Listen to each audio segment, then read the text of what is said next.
నమస్కారం ETV news కు స్వాగతం. ముందుగా ముఖ్యాంశాలు. నిరుద్యోగ నిరసనను అడ్డుకుంటున్న పోలీసులు. హైదరాబాద్లో కోదండరాం, రఘు అరెస్ట్. జిల్లాలో కార్యకర్తల ముందస్తు నిర్బంధం.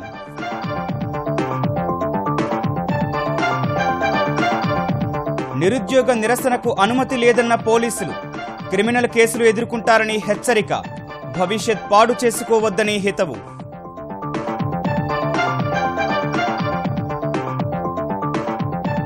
తిరుమలలో కేసీఆర్. కాసేపట్లో శ్రీవారిని దర్శించుకోనున్న ముఖ్యమంత్రి. 5 కోట్ల రూపాయల విలువైన స్వర్ణాభరణాల సమర్పణ.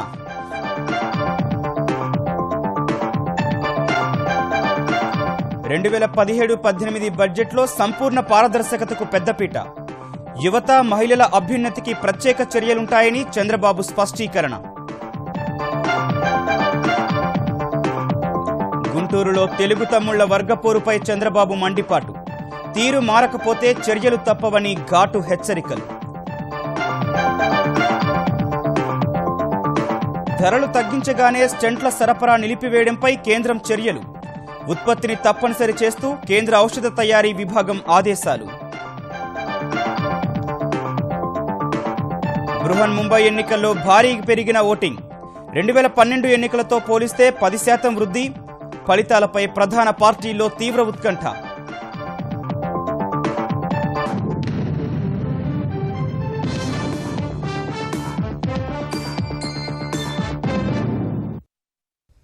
అనుమతి నిరాకరణ, పోలీసుల నిర్బంధం మధ్య నిరుద్యోగ నిరసన ప్రదర్శనకు సిద్ధమైన ఐకాసా నేతలను పోలీసులు ఎక్కడికక్కడ అరెస్టు చేస్తున్నారు. ఈ ఉదయం 10 గంటలకు సుందరయ్య విజ్ఞాన కేంద్రం నుంచి ఇందిరా పార్క్ వరకు ర్యాలీ చేపట్టేందుకు ఐకాసా ఏర్పాట్లు చేసుకోగా, జిల్లాల నుంచి హైదరాబాద్ బయలుదేరిన విద్యార్థులు, నిరుద్యోగ యువకులు, ఐకాసా కార్యకర్తలను ఎక్కడికక్కడే పోలీసులు అరెస్టు చేస్తున్నారు.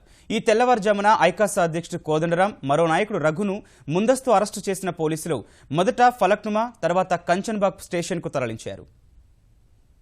తెలంగాణలో ప్రభుత్వ ఉద్యోగాల్లో ఖాళీలన్నీ భర్తీ చేయాలనే డిమాండ్తో భారీ నిరసన ప్రదర్శన తలపెట్టిన రాజకీయ ఐకాసా నాటకీయ పరిణామాల మధ్య నిరుద్యోగ నిరసన ప్రదర్శన చేపట్టేందుకు సన్నద్ధమైంది. హైదరాబాద్ నాగోల్లోని మెట్రో మైదానంలో సభ నిర్వహించుకోవాలని హైకోర్టు సూచించగా, అనుమతి కోసం దాఖలు చేసిన పిటిషన్ను ఉపసంహరించుకుంటున్నట్లు తెలిపిన ఐకాసా ముందు తాము అనుకున్న ప్రకారమే సుందరయ్య విజ్ఞాన కేంద్రం నుంచి ర్యాలీగా బయలుదేరి ఇందిరా పార్క్ వద్ద సభ నిర్వహించేందుకు సిద్ధమైంది. హైదరాబాద్ శివారులో నిర్వహించాలన్న సూచనను పాటిస్తే ఉద్యోగాల భర్తీ విషయంలో ప్రభుత్వానికి చెప్పాలనుకునే విషయాన్ని తాము ఎలా ప్రజలకు వివరించగలమని ఐకాసా అధ్యక్షుడు కోదండరాం ప్రశ్నించారు. నిరుద్యోగ నిరసన ప్రదర్శన శాంతియుతంగానే నిర్వహిస్తామన్న ఆయన, నిరసన ప్రదర్శనకు వచ్చేవారిని అరెస్టు చేస్తే ఎక్కడికక్కడే శాంతియుత పందాలో నిరసన తెలపాలని పిలుపునిచ్చారు. మనం ఏరికోరి తెచ్చుకున్న తెలంగాణలోనే ఏ వాదనలైతే సమైక్య ప్రభుత్వం వినిపించిందో అవే కారణాలు చూపించి, అదే రకమైనటువంటి వాదనలు వినిపించి ప్రభుత్వం అనుసరిస్తున్నటువంటి అప్రజాస్వామిక వైఖరిని నిరసిద్దాం. ఖచ్చితంగా ఇందిరా పార్కు నుంచి మా నిరసన కార్యక్రమాన్ని నిర్వహించేటువంటి ప్రయత్నం మేము చేస్తాం. నాగోల్లో పెడితేంది అది యోగ్యంగాని స్థలం. మీరిచ్చి మీటింగ్ పెట్టుకోమంటే ఏం లాభం? మీ ఇంట్లో పెట్టుకోవచ్చని అనుమతిస్తే పెట్టగలనా నేను? ఏంటి ఇబ్బంది? నిజాం కాలేజీలో నీ కార్యక్రమం జరగంగలేంది, మాదెందుకు జరగద్దు? మాకెందుకు అనుమతి రావద్దు? మేము చాలా సూటిగా ఈ ప్రశ్న అడుగుతున్నాం. ఈ పిలుపు మేరకు తెలంగాణలోని 31 జిల్లాల నుంచి విద్యార్థులు, యువత హైదరాబాద్ కు తరలి వస్తుండగా పోలీసులు ఎక్కడికక్కడ ముందస్తు అరెస్టులకు దిగారు. కల్వకుర్తిలో స్థానిక ఐకాసా చైర్మన్ సహా 25 మంది, మహబూబ్ నగర్ జిల్లా నారాయణపేటలో 10 మంది, జోగులాంబ గద్వాల జిల్లా ఆలంపూర్లో 2, గద్వాలలో 6 పోలీసులు అరెస్టు చేశారు. ఖమ్మంలో ఐకాసా జిల్లా కన్వీనర్ ను అరెస్టు చేసిన పోలీసులు న్యూ డెమోక్రసీ పార్టీ కార్యాలయం వద్ద పికెటింగ్ ఏర్పాటు చేశారు. సత్తుపల్లి, వైరాలో పీడీఎస్యూ విద్యార్థి సంఘం నాయకులను నిర్బంధించారు. శంషాబాద్, భువనగిరిలో ఐకాసా నాయకులు, ఉస్మానియా యూనివర్సిటీలో విద్యార్థి సంఘం నేతలను అదుపులోకి తీసుకున్నారు. హైదరాబాద్ శివారు ప్రాంతాల్లో ప్రత్యేక చెక్పోస్టులు ఏర్పాటు చేసి తనిఖీలు నిర్వహిస్తున్నట్లు తెలిపిన పోలీసులు అనుమతి లేని ప్రదర్శనకు హాజరై భవిష్యత్తు పాడు చేసుకోవద్దని హెచ్చరించారు. టీజాక్ కార్యకర్తలు పిలుపిచ్చిన ర్యాలీకి కానీ పబ్లిక్ మీటింగ్ కి కానీ అనుమతి లేదు. జిల్లా నుంచి కానీ సిటీ అవుట్స్కర్ట్స్ నుంచి కానీ ప్రజలు ఎవరు ఈ ర్యాలీ సంబంధించి లేకపోతే ఈ పబ్లిక్ మీటింగ్ సంబంధించి రాకూడదని కోరుతున్నాము. పర్మిషన్ లేని ఈ ర్యాలీకి కానీ పబ్లిక్ మీటింగ్ కానీ ఎవరైనా వస్తే క్రిమినల్ కేసెస్ వస్తుంది కాబట్టి దానివల్ల మీ భవిష్యత్తు కూడా ప్రాబ్లం ఉంటుంది కాబట్టి మీరు రాకూడదని ఈ ప్రొవిజన్స్ ఏం వైలేట్ చేయకూడదని చెప్పి కోరుతున్నాము. సుందరయ్య విజ్ఞాన కేంద్రం, ఎన్టీఆర్ స్టేడియం, ఉస్మానియా యూనివర్సిటీలో దాదాపు 3,000 మందికి పైగా మోహరించిన పోలీసులు తెల్లవారుజామున కోదండరాం ఇంటికి వెళ్లి ఆయనను ముందస్తు అరెస్టు చేశారు. ఈ సమయంలో పోలీసులను అడ్డుకునేందుకు ఐకాసా కార్యకర్తలు యత్నించగా కాసేపు ఉద్రిక్త పరిస్థితి తలెత్తింది. కోదండరాంను అరెస్టు చేయడానికి ముందు పోలీసులు ఆయన నివాసంలో సోదాలు కూడా చేపట్టారు. అనంతరం కోదండరాంను ఆయన ఇంటి నుంచి తరలించిన పోలీసులు పలువురు ఐకాసా కార్యకర్తలను కూడా అరెస్టు చేసి స్టేషన్కు తరలించారు.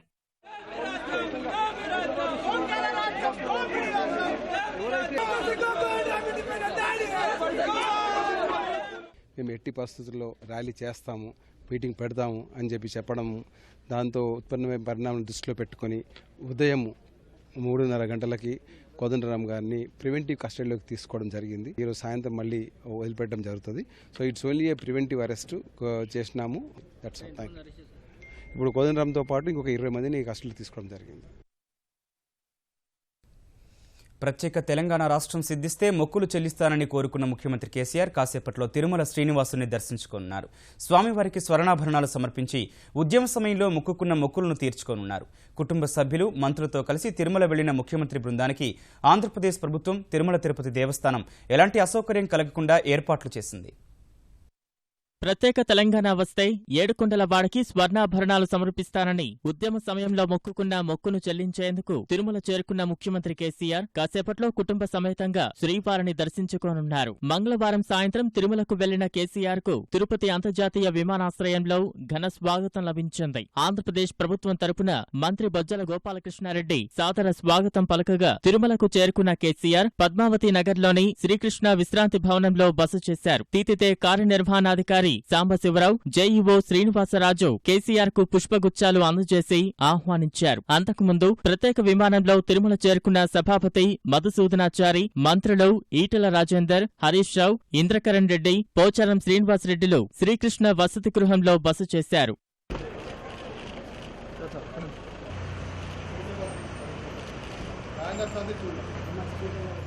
ముఖ్యమంత్రి కేసీఆర్, సభాపతి మధుసూదనాచారి, మంత్రి ఇంద్రకరణ్ రెడ్డితో తితితే ఈవో సాంబశివరావు ప్రత్యేకంగా సమావేశమయ్యారు. స్వర్ణాభరణాల సమర్పణ, దర్శనం అంశాలపై చర్చించారు. ఈ ఉదయం వీఐపీ బ్రేక్ దర్శన ప్రారంభంలో మహాద్వారం గుండా కేసీఆర్ ఆలయ ప్రవేశం చేస్తారు. స్వర్ణాభరణాలను సమర్పించి ఏడుకొండలవాడి సేవలో పాల్గొంటారు. రాష్ట్రం ఏర్పడ్డటువంటి సందర్భంలో ఇప్పుడు రాష్ట్రం కొద్దిగా కుదురుకుంటున్నటువంటి సందర్భం కాబట్టి మరి కుటుంబ సమేతంగా అదేవిధంగా మంత్రివర్గ సహచరులందరితో కూడా కలిసి తెలంగాణ ప్రభుత్వం తరఫున ఇక్కడికి వచ్చి తిరుపతిలో మన మొక్కు చెల్లించుకుంటున్నటువంటి సందర్భం చాలా ఆనందంగా ఉంది. ఈ సందర్భంగా అయినా ఎప్పుడైనా కూడా తెలుగు ప్రజలందరం కూడా బాగుండాలని, భారతదేశంలో మొత్తంలో మన తెలుగు వాణి ఎప్పటికీ వినిపించాలని మనస్ఫూర్తిగా కోరుకుంటున్నాను. స్వామివారి దర్శనం అనంతరం తిరుమల పుష్పగిరి మఠంలో తెలంగాణ పౌర సరఫరాల సంస్థ చైర్మన్ పెద్ది సుదర్శన్ రెడ్డి వివాహానికి సీఎం హాజరవుతారు. ఆ తర్వాత తిరుచానూరు పద్మావతి అమ్మవారిని దర్శించుకుని బంగారు ముక్కుపుడక సమర్పిస్తారు. శ్రీకృష్ణ అతిథి గృహంలో బస చేసిన ముఖ్యమంత్రి కేసీఆర్ ను వైకాపా పార్లమెంట్ సభ్యుడు మిథున్ రెడ్డి, శాసనసభ్యులు పెద్దిరెడ్డి రామచంద్రారెడ్డి, చెవిరెడ్డి భాస్కరరెడ్డి సహా ఇతర నేతలు మర్యాదపూర్వకంగా కలిశారు. తిరుమల నుంచి హైదరాబాద్ చేరుకోగానే ముఖ్యమంత్రి కేసీఆర్ తన మంత్రివర్గంలో స్వల్ప మార్పులు చేసే అవకాశాలు కనిపిస్తున్నాయి. ఈ మేరకు మంత్రి జోగురామన్న వద్ద ఉన్న బీసీ సంక్షేమ శాఖను ఆర్థిక మంత్రి ఈటెల రాజేందర్కు అప్పగించి ఈటెల వద్ద పౌర సరఫరాల శాఖను జోగురామన్నకు ఇవ్వాలని కేసీఆర్ నిర్ణయించినట్లు తెలిసింది. ప్రగతి భవన్లో సోమవారం నిర్వహించిన ఎంబీసీ సమావేశం తర్వాత కేసీఆర్ ఈ నిర్ణయం తీసుకున్నట్లు తెలుస్తోంది. ఇప్పటికే ముఖ్యమంత్రి కేసీఆర్ ఈటెలతో శాఖల మార్పుపై చర్చించినట్లు తెలిసింది. ఈసారి బడ్జెట్లో బీసీలకు భారీగా నిధులు పెంచడం సహా బీసీల కోసం ప్రత్యేక కార్యక్రమాలు చేపట్టాలని కేసీఆర్ భావిస్తున్నారు. ఈ మేరకు యాదవులు, మత్స్యకారుల కోసం కేసీఆర్ భారీగా పథకాలు, ఎంబీసీలకు ప్రత్యేక కార్పొరేషన్ ఏర్పాటు చేయాలని నిర్ణయించారు. ఈ క్రమంలో స్పీకర్ మధుసూదనాచారి ఈటెలతో కలిపి అధ్యయన కమిటీ ఏర్పాటు చేశారు. ఈ కమిటీ ఇచ్చిన నివేదిక ఆధారంగా కార్యాచరణ చేపట్టారు. 2017-18 ఆర్థిక సంవత్సరానికి ప్రవేశపెట్టే బడ్జెట్ ఫలితాలు రాబట్టేదిగా, ప్రజలకు ప్రయోజనం చేకూర్చేదిగా ఉండాలని ముఖ్యమంత్రి చంద్రబాబు అన్నారు. నవ్యాంధ్రప్రదేశ్ నిలదొక్కుని అగ్రస్థానానికి చేరుకోవాలంటే మరో 4 ఏళ్లు శ్రమించక తప్పదని స్పష్టం చేశారు. నవ్యాంధ్రలో 3వ బడ్జెట్ సమావేశాలకు సిద్ధమవుతున్న వేళ వివిధ శాఖల మంత్రులు, ముఖ్య కార్యదర్శులు, కార్యదర్శులు, విభాగాధిపతులతో సమీక్ష నిర్వహించిన ముఖ్యమంత్రి చంద్రబాబు ఈ 2 ఏళ్లలో ఆదాయం పెంచుకోగలిగామని సంతృప్తి వ్యక్తం చేశారు. మార్చి 6 నుంచి బడ్జెట్ సమావేశాలు నిర్వహించాలని ప్రాథమికంగా నిర్ణయించినట్టు తెలిపిన ఆయన మార్చి 13న బడ్జెట్ ప్రవేశపెట్టే అవకాశం ఉందని వెల్లడించారు. ఈ నెల 23, 24 తేదీల్లో ప్రభుత్వ శాఖల బడ్జెట్పై కసరత్తుకు ప్రత్యేక సమావేశాలు నిర్వహిస్తామన్న చంద్రబాబు 153 రకాల ప్రభుత్వ కార్యకలాపాలకు ఉపాధి హామీ పథకం కింద నిధుల ఏకీకరణ చేయవచ్చని చెప్పారు. ఉపాధి హామీ ద్వారా 7,500 కోట్ల రూపాయలను ఖర్చు పెట్టాలనుకుంటున్నట్టు అధికారులకు వివరించారు. ఇందుకు సంబంధించి త్వరలోనే ఒక సదస్సు నిర్వహించి నిధుల వినియోగంపై అవగాహన కల్పిస్తామన్నారు. వ్యవసాయంలో వృద్ధి రేటు ఈ ఏడాది మొదటి అర్ధభాగంలో 24.5% ఉందంటే ఇప్పటివరకు అనుసరించిన వ్యూహాలే కారణమని తెలిపారు. సమర్థ నీటి వినియోగంలో దేశంలోనే మొదటి స్థానంలో నిలిచామని గుర్తు చేసిన చంద్రబాబు 2017-18 ఆర్థిక సంవత్సరాన్ని ఈ ప్రగతి నామ సంవత్సరంగా ప్రకటించిన విషయాన్ని గుర్తు చేశారు. ఇందుకు ప్రభుత్వ విభాగాల్లో సరికొత్త సాఫ్ట్వేర్ అప్లికేషన్ తీసుకొస్తున్నట్టు ప్రకటించారు. అప్పుడు అన్ని శాఖల్లో సంపూర్ణ పారదర్శకత వస్తుందన్న సీఎం నిధుల సమీకరణ కోసం జలవనరుల అభివృద్ధి corporation, road development corporation, స్వచ్ఛాంధ్రప్రదేశ్ corporation, రైతు సాధికార సంస్థ, మహిళా సాధికార సంస్థ, మున్సిపల్ డెవలప్మెంట్ కార్పొరేషన్ తదితర 6 సంస్థలను ఏర్పాటు చేయడానికి ప్రయత్నాలు చేస్తున్నామని తెలిపారు. యువతకు ఏం చేయాలనే అంశంపై కసరత్తు చేస్తున్నట్టు చెప్పిన చంద్రబాబు ఆడబిడ్డల కోసం ఈ బడ్జెట్లో ఏదైనా కొత్త పథకం ప్రకటిస్తామని తెలిపారు. ప్రతి శాఖ నిర్ణీత లక్ష్యాలను నిర్దేశించుకుని ఫలితాల కోసం శ్రమించాలని చెప్పారు.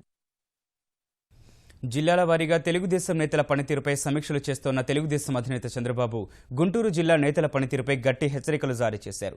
జిల్లా నేతల అందరి చరిత్ర తన వద్ద ఉందన్న బాబు నేతలతో పాటు వారి బంధువులు ఏం చేశారో కూడా తనకంతా తెలుసని ప్రస్తావించారు. ఈ చర్యల వల్ల పార్టీ ఎంతవరకు నష్టపోతుందనే విషయాన్ని ప్రతి ఒక్కరూ గ్రహించాలని హితవు పలికారు. తాను చెప్పిన తర్వాత కూడా నేతల పనితీరు మారకుంటే కఠిన చర్యలు తీసుకుంటారని హెచ్చరించారు. పార్టీ బలోపేతానికి ప్రతి ఒక్కరూ సమష్టిగా పనిచేయాలని ఆదేశించారు. ప్రభుత్వ వ్యతిరేకత లేకుండా ప్రజలతో మమేకం కావాలని ఈ సందర్భంగా చంద్రబాబు సూచించారు. పత్రికల్లో వచ్చినటువంటి వార్తలు ఉన్నాయో వాటికి కౌంటర్ ఇవ్వాలనో అవి ఏ నియోజకవర్గానికి ఆ నియోజకవర్గం ఇస్తున్నారు, కానీ సమిష్టిగా కలెక్టివ్ గా అందరూ వెళ్లి ఆ నియోజకవర్గాల్లో పర్యటించడం, ఆ నియోజకవర్గాల్లో ఒక రోజంతా ఉండి కేడర్తో మాట్లాడటం, ఎక్కడ కూడా అహంభావానికి పోకుండా ఈగోయిజానికి పోకుండా అధికారం ఉన్నప్పుడు యాంటీ ఇంకంబెన్సీ కూడా వస్తుంది కాబట్టి యాంటీ ఇంకంబెన్సీ కూడా రాకుండా మన ప్రవర్తన ఉండాలి అనేటువంటిది కూడా ముఖ్యమంత్రి గారు అందరికీ ఆదేశించడం కూడా జరిగింది. సమాజ్వాదీ పార్టీలో చెలరేగిన వివాదం, ములాయం సింగ్, అఖిలేష్ మధ్య నెలకొన్న విభేదాలు అంతా నాటకమని ఆ పార్టీ సీనియర్ నేత అమర్ సింగ్ బాంబు పేల్చారు. పథకం ప్రకారం ములాయం సింగ్ ఆడించిన నాటకంలో తమకు పాత్రలు దొరికాయని ఓ న్యూస్ ఛానల్కి ఇచ్చిన ముఖాముఖిలో వ్యాఖ్యానించారు. తమను వాడుకున్న సంగతి నాటకం ముగిసిన తర్వాత తెలిసిందని వాపోయారు. ములాయం, అఖిలేష్ ఒక్కటిగానే ఉన్నారని, ఇకపై ఉంటారని తేల్చి చెప్పారు. ములాయం సింగ్కు కొడుకు, సైకిల్, పార్టీయే బలహీనతలని, అందుకే ఆయనెప్పుడు కుమారుడి చేతిలో ఓడిపోవడానికే మొగ్గు చూపుతారని ఆరోపించారు. అఖిలేష్ ప్రభుత్వంపై వ్యతిరేకత, ఉత్తరప్రదేశ్లోని శాంతి భద్రతల సమస్యల నుంచి ప్రజల దృష్టి మరల్చేందుకే నేతాజీ వేసిన ప్రణాళికే పార్టీలో చీలిక నాటకమని అమర్ సింగ్ కుండబద్దలు కొట్టారు. అలహాబాద్లో ఎన్నికల ప్రచారం నిర్వహిస్తున్న రాహుల్ గాంధీ, అఖిలేష్ యాదవ్ త్రుటిలో ప్రమాదం నుంచి తప్పించుకున్నారు. గోల్ పార్క్లో వారు నిర్వహించతలపెట్టిన సభా ప్రాంగణం ఒక్కసారిగా కుప్పకూలింది. సామర్థ్యానికన్నా ఎక్కువ మంది వేదికపైకి ఎక్కడంతో ఈ ప్రమాదం జరిగింది. అయితే అప్పటికీ రాహుల్, అఖిలేష్ ఇంకా అక్కడికి చేరుకోలేదు. ఈ ఘటనలో ఎవరూ గాయపడలేదు.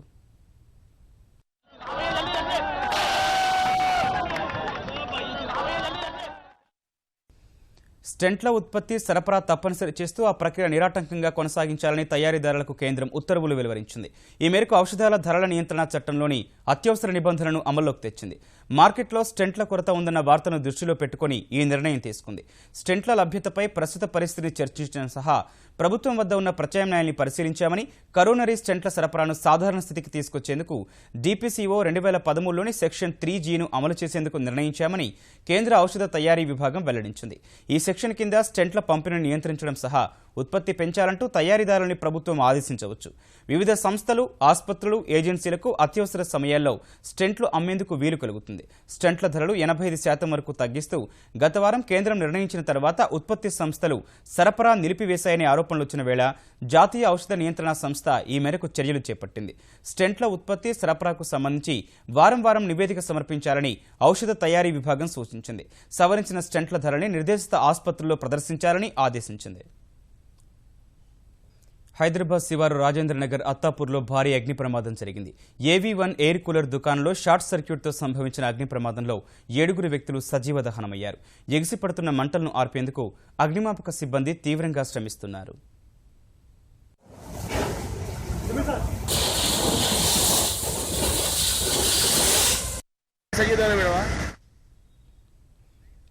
హైదరాబాద్లో సంచలనం సృష్టించిన టెలికాలర్ సునీత మృతి కేసును మాదాపూర్ పోలీసులు ఛేదించారు. ప్రేమించిన వ్యక్తి మోసం చేసినందునే సునీత ఆత్మహత్య చేసుకుందని పోలీసులు నిర్ధారించారు. ఆమె హ్యాండ్ బ్యాగ్లో దొరికిన సిమ్ కార్డు ఆధారంగా దర్యాప్తు చేపట్టిన పోలీసులు కాల్ లిస్టు, వాట్సాప్ మెసేజ్లను సేకరించారు. ఎక్కువసార్లు కూకట్పల్లి DLF సంస్థలో టెలికాలర్గా పనిచేస్తున్న శ్రావణ్ అనే వ్యక్తితో మాట్లాడిందని, వీరిద్దరూ గతేడాది నుంచి ప్రేమించుకుంటున్నారని మాదాపూర్ ఏసీపీ రమణ తెలిపారు. పెళ్లి చేసుకోవాలని కోరగా శ్రావణ్ నిరాకరించినందున కూకట్పల్లి నుంచి మాదాపూర్ వెళ్లే మార్గంలో భాగ్యనగర్ సొసైటీ రోడ్లోని ఖాళీ ప్రదేశంలో సునీత ఒంటిపై కిరోసిన్ పోసుకుని ఆత్మహత్య చేసుకుందని ఏసీపీ వెల్లడించారు. పెళ్లి చేసుకోవాలని చెప్పేసి అని నువ్వు సచిన నాకేం ఒప్పడం వల్ల ప్లస్ ఆయన ఇంకోటి ఏంటంటే ఈ దగ్గర అప్పుడప్పుడు చేబదులు తీసుకున్నాడు. సో ఈమె ఏంటంటే ఇక చేబదులు తీసుకుని కూడా నన్ను పెళ్లి చేసుకుంటాడు అన్న ఒక ఆలోచనతో ఈమె కూడా చేబదులు ఇవ్వడం జరిగింది. సో తర్వాత కూడా ఇంకా చేబదులు అడుగుతూనే ఉన్నాడు. వాళ్ళ వాట్సాప్ దానిలో చూస్తే ఇంకా చేబదులు కావాలని చెప్పి ఇంకా అడుగుతూనే ఉన్నాడు. సో ఇవన్నీ చేస్తూ అంటే ఇప్పుడు ఆ చేబదులు తీసుకోవడం వల్ల ఆమెకి ఒక ఆశ పుట్టింది. అది ఏదైనా లవర్ కాబట్టి నన్ను పెళ్లి చేసుకుంటాడు ఎప్పటికైనా ఆశతో అనిపిస్తుంది. బట్ ఒకసారి బ్లంట్గా చెప్పడం వల్ల ఆమె మానసికంగా వేదతో ఈ ఆత్మహత్య చేసుకున్నట్టు కనబడుతుంది. సో ఈ ఆత్మహత్యకు ప్రోత్సహించినందుకు ఇతని మీద చట్టపరంగా చర్యలు తీసుకునే అవకాశం ఉంది. అమరావతిలో నిర్మించే ప్రభుత్వ భవనాల సముదాయ ఆకృతులపై నార్మన్ పోస్టర్స్ ప్రతినిధులకు సూచనలు చేసేందుకు ఆంధ్రప్రదేశ్ పురపాలక శాఖ మంత్రి నారాయణ, CRDA కమిషనర్ శ్రీధర్లు లండన్ వెళ్లారు. నార్మన్ పోస్టర్స్ సంస్థ తయారు చేస్తున్న డిజైన్లపై కొన్ని మార్పులు చేర్పులు సూచిస్తామని మంత్రి నారాయణ చెప్పారు. ఏదైనా చిన్న మార్పులు చేర్పులు ఉంటే వాటిని సజెస్ట్ చేసి వస్తాం. దాని ప్రకారం వాళ్ళు మార్పులు చేర్పులు చేసి 28 ఇక్కడికి తీసుకొస్తారు. అవి వచ్చిన తర్వాత ముఖ్యమంత్రి గారు చూసి దాంట్లో మార్పులు చేర్పులు ఉంటే సజెషన్ చేస్తే వాళ్ళు చేసి ఇచ్చిన తర్వాత పబ్లిక్ అందరి దగ్గర ఆ 3 మ్యాపులు పెట్టి ఆ 3 మీద సజెషన్స్ తీసుకొని ఎక్కువ మంది పబ్లిక్ ఏదైతే బెటర్ అంటారో దాన్ని ఫైనలైజ్ చేయడం జరుగుతుంది. అసెంబ్లీ అండ్ హైకోర్టు 2 బిల్డింగ్స్ చేయమన్నాం. ఆ 2 బిల్డింగ్స్ కూడా డిజైన్స్ ఆల్రెడీ స్టార్ట్ చేశారు. అవి కూడా వాళ్ళు ఇచ్చిన షెడ్యూల్ ప్రకారం మనకి ఇవ్వడం జరుగుతుంది. ఆంధ్రప్రదేశ్లోని ఒప్పంద ఉద్యోగుల వేతనాల పెంపుపై ఏపీ మంత్రివర్గ ఉపసంఘం ఫిబ్రవరి నెలాఖరుకు ఓ నిర్ణయం తీసుకోనున్నట్లు ఏపీ ఎన్జీఓ అధ్యక్షుడు అశోక్ బాబు తెలిపారు.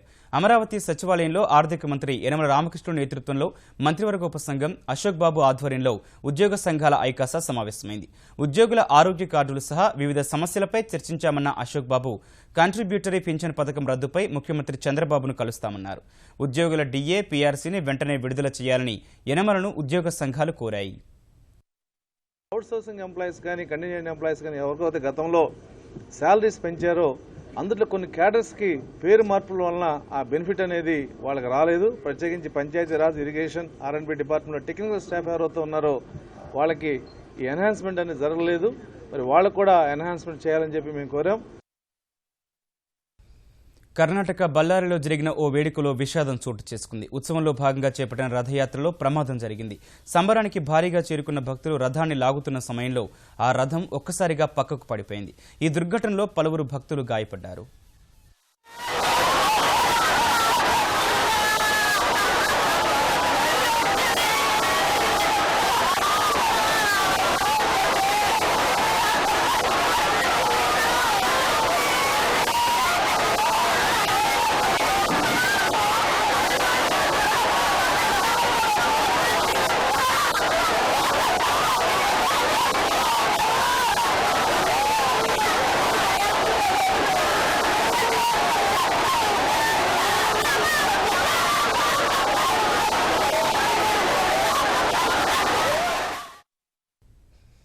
శ్రీశైలంలో మహాశివరాత్రి బ్రహ్మోత్సవాలు కన్నుల పండుగగా సాగుతున్నాయి. కీలక ఘట్టమైన శ్రీ బ్రహ్మరాంబ మల్లికార్జున స్వామి వారి కళ్యాణ మహోత్సవానికి ఆంధ్రప్రదేశ్ ప్రభుత్వం తరపున మంత్రి సిద్ధా రాఘవరావు దంపతులు పట్టు వస్త్రాలు సమర్పించారు.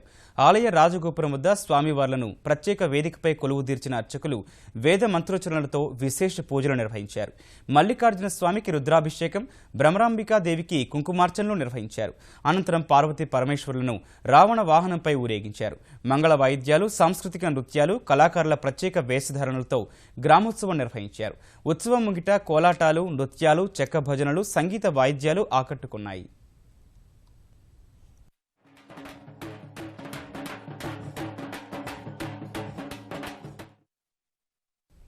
గత సార్వత్రిక ఎన్నికలకు ముందు నుంచి ఎన్నికల సంఘం సహా ప్రసార మాధ్యమాలు, స్వచ్ఛంద సంస్థలు ఓటు ఆవశ్యకతపై చేస్తున్న ప్రచారం ఫలితాలనిస్తోంది.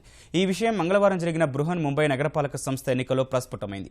ఈ ఎన్నికల్లో 55% ఓటింగ్ నమోదు కాగా 2012 ఎన్నికలతో పోలిస్తే 10% అధికమని ఎన్నికల సంఘం వెల్లడించింది. మహారాష్ట్రలోని పలు మున్సిపాలిటీల్లో కూడా ఎన్నికలు జరగగా మొత్తం 56% ఓటింగ్ నమోదైనట్టు ఈసీ తెలిపింది. ఇదే సమయంలో మహారాష్ట్రలోని 11 జిల్లా పరిషత్లు, 118 పంచాయత్ సమితులకు జరిగిన ఎన్నికల్లో 69% పోలింగ్ నమోదైనట్టు ఈసీ వివరించింది. ఈ ఎన్నికలను ప్రధాన పార్టీలు ప్రతిష్టాత్మకంగా తీసుకోగా ఇప్పటివరకు మిత్రపక్షాలుగా ఉన్న శివసేన, భాజపా ఈ ఎన్నికల్లో అమీతుమ్మి తేల్చుకుంటున్నాయి. బాలీవుడ్ ప్రముఖుల్లో అలనాటి నటి రేఖ, నటులు రణవీర్ సింగ్, అనుష్క శర్మ, సోనం కపూర్, జాన్ అబ్రహం, వివేక్ ఒబెరాయ్, పరేష్ రావల్, వరుణ్ ధావన్, శ్రద్ధా కపూర్ ఓటేశారు. క్రికెట్ దిగ్గజం సచిన్ తెండూల్కర్ భార్యతో కలిసి వచ్చి ఓటేశాడు. బీఎంసీ సహా పురపాలక సంస్థలు, జిల్లా పరిషత్ ఎన్నికల ఫలితాలు గురువారం వెలువనున్నాయి. అశ్లీల దృశ్యాలు, బూతు చిత్రాలు వెబ్సైట్లోకి అప్లోడ్ కాకముందే అడ్డుకునే యంత్రాంగం ఏమైనా ఉందా అని గూగుల్ వంటి ఇంటర్నెట్ సర్వీస్ ప్రొవైడర్లను సుప్రీంకోర్టు ప్రశ్నించింది. ఇలాంటి విషయాల్లో ఉపశమనం కంటే నివారణ ముఖ్యమని వ్యాఖ్యానించిన కోర్టు అసభ్యకర, లైంగిక నేరాల వీడియోలు నెట్లో అప్లోడ్ చేయడం ద్వారా బాధితుల గౌరవానికి భంగం కలుగుతుందని వ్యాఖ్యానించింది. అందుకే అశ్లీల చిత్రాలు అప్లోడ్ కాకుండా ముందే గుర్తించే సౌకర్యం ఏమైనా ఉందా అని ప్రశ్నించింది. వీడియోలు అప్లోడ్ కాకుండా అడ్డుకోలేమని, అభ్యంతరకర దృశ్యాలు ఉంటూ తమ దృష్టికొస్తే మాత్రం వాటిని తొలగించగలమని ఐఎస్పీ తరపున వాదనలు వినిపించిన న్యాయవాది తెలపగా కోర్టు అసంతృప్తి వ్యక్తం చేసింది. ప్రభుత్వం తరపున వాదనలు వినిపించిన అదనపు సొలిసిటర్ జనరల్ ఇంటర్నెట్ సరఫరాదారులకు డబ్బు సంపాదనే ముఖ్యమైపోయిందని, అందుకే వారు సొంతంగా ఏమీ చేయలేని పరిస్థితుల్లో ఉన్నారని వ్యాఖ్యానించారు. ఇదే అంశంపై విచారణ ఇవాళ కూడా కొనసాగనుంది. ఛత్తీస్గఢ్లో మావోయిస్టులకు గట్టి ఎదురుదెబ్బ తగిలింది. నారాయణపూర్ జిల్లా చొట్టేడొంగర్ పోలీస్ స్టేషన్ పరిధిలోని కెలాం గ్రామం సమీపంలో పోలీసులకు, మావోలకు మధ్య జరిగిన ఎదురుకాల్పులో 3 మహిళలు సహా 7 నక్సలైట్లు మృతి చెందారు. సంఘటనా స్థలంలో 2 12 బ్యారెల్ రైఫిళ్లు, ఒక 315 రైఫిల్, ఒక పిస్తల్ సహా పేలుడు పదార్థాలను స్వాధీనం చేసుకున్నామని బస్తర్ ఇన్ఛార్జ్ ఐజీ సుందర్రాజ్ వెల్లడించారు. పలువురు నక్సలైట్లు తప్పించుకున్నారని తెలిపారు. చనిపోయిన వారిలో 4 గుర్తించామన్న ఆయన ఒక్కొక్కరిపై 5 లక్షల రూపాయల ప్రభుత్వ రివార్డు ఉందని చెప్పారు. మృతులందరూ సిపిఐ మావోయిస్టు పార్టీకి చెందిన ఏరియా కమిటీ సభ్యులని ప్రకటించారు. పాకిస్తాన్లో తీవ్రవాదుల ఆత్మాహుతి దాడులు కొనసాగుతూనే ఉన్నాయి. తాజాగా ఖైబర్ పఖ్తూన్ఖ్వా ప్రావిన్స్లోని ఓ కోర్టు ప్రాంగణంలో తాలిబాన్ ఉగ్రవాదులు జరిపిన ఆత్మాహుతి దాడిలో ఒక లాయర్ సహా 7 సాధారణ ప్రజలు చనిపోయారు. 21 మంది గాయపడ్డారు. పెషావర్కు 30 కిలోమీటర్ల దూరంలోని ఖైబర్ పఖ్తూన్ఖ్వా ప్రావిన్స్ కోర్టు ప్రాంగణంలోకి ఒక్కొక్కరు 7 నుంచి 8 కిలోల పేలుడు పదార్థాలతో ప్రవేశించిన దుండగులతో భద్రతా బలగాలు తీవ్రంగా ప్రతిఘటించి మొదటి గేటు వద్ద ఒకరిని మట్టుబెట్టాయి. రెండో ముష్కరిని కోర్టు ప్రాంగణంలో కాల్చివేయగా 3వ వ్యక్తి తనను తాను పీల్చుకొని చనిపోయాడు. ఈ ఘటనలో 7 వ్యక్తులు అక్కడికక్కడే చనిపోయారు. ఈ దాడి మేమే చేశామని తాలిబాన్కు చెందిన జమాతుల్ అహ్రార్ సంస్థ ప్రకటించుకుంది. ఈ దుర్ఘటనపై తీవ్ర దిగ్భ్రాంతి వ్యక్తం చేసిన పాక్ ప్రధాని నవాజ్ షరీఫ్ తమది సుస్థిరమైన దేశమని, ఇలాంటి ఘటనలకు భయపడబోమని హెచ్చరించారు. లిబియా తీరానికి సుమారు 74 మృతదేహాలు కొట్టుకొచ్చాయి. ఈ సంఖ్య మరింత పెరిగే అవకాశం ఉంది. ఆఫ్రికా నుంచి వలసదారులు ప్రయాణిస్తున్న రబ్బరు పడవ పాడి అందులో ఉన్న వారంతా మృత్యువాత పడి తీరానికి కొట్టుకొని వచ్చి ఉండొచ్చని లిబియా అధికారులు అంచనా వేస్తున్నారు. రబ్బరు పడవలో 100 మందికి పైగా ఉంటారని, ఇప్పటి వరకు లిబియాలోని జవియా తీరానికి 74 మృతదేహాలే కొట్టుకొచ్చాయని, ఈ సంఖ్య మరింత పెరిగే అవకాశం ఉందన్నారు. ఈ మృతదేహాలను ప్రత్యేకంగా కేటాయించిన శ్మశాన వాటికకు తరలించారు. తీరం పొడవునా పడి ఉన్న మృతదేహాలు మనసును కదిలించి వేస్తున్నాయి. ఇంకొన్ని సముద్ర జలాల్లో తేలియాడుతూ కనిపిస్తున్నాయి. ఈటీవీ న్యూస్ సమాప్తం. నమస్కారం.